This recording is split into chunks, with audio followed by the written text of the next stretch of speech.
Welcome to the Rustic Garden. Today I want to talk to you about tomato production stems. What are they? They're also called tomato suckers, and I'll explain how they are similar, or actually how they are the same. I just want to explain in more detail maybe more about tomato pruning. I'm doing a lot of videos on it, but let me just get started. This is a boxcar tomato plant. It produces a pretty good amount of flower clusters. I know this tomato, so I have an idea of how many production stems I want to have on it.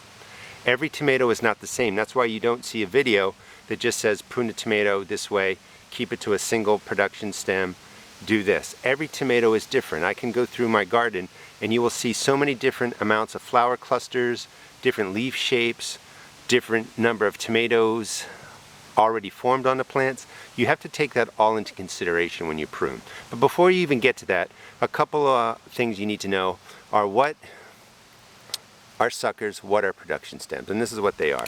Starting at the bottom where the roots are connected to the plant, that is the main stem. That is also a production stem.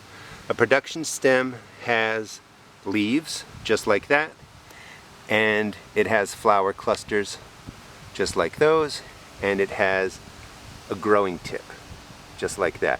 So it's a growing tip, flower cluster, leaf. And a production stem is nothing more than that. It's a stem that will grow leaves, flower clusters, has a growing tip, so it keeps on growing. If you don't prune off the growing tip, it will continue, so you have a stem that produces tomato, or a production stem. Now, in this plant, I started with a single stem that has the roots.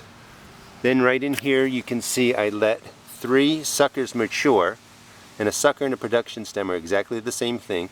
I let the sucker grow into a full production stem. There's 3 there, and then as you get up higher you can see 6, and then if you can see the foil bows that I put on there, that's 1 production stem, 2 production stem, back there is 3, there are 2 over there, 4 and 5, and 1 back there. So my tomato goes from a single stem, that's how they all start, 1 root system.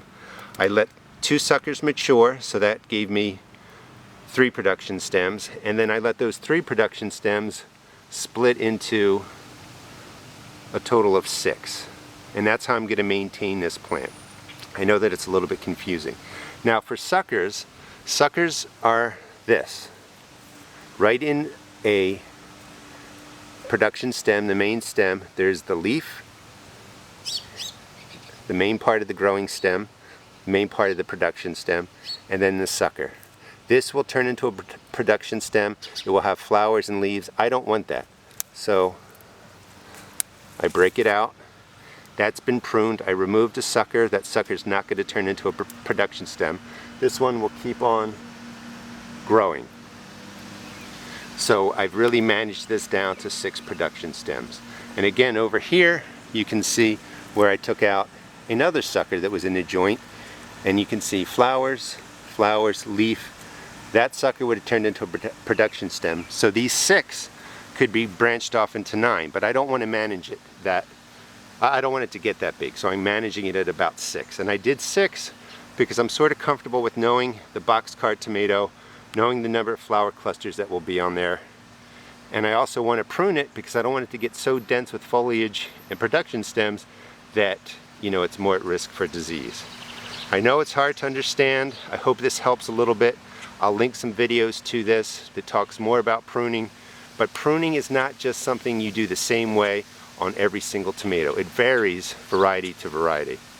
Hope you enjoyed the video. Please check out my blog at www.therusticgarden.blogspot.com, and also check out my YouTube videos. Thanks.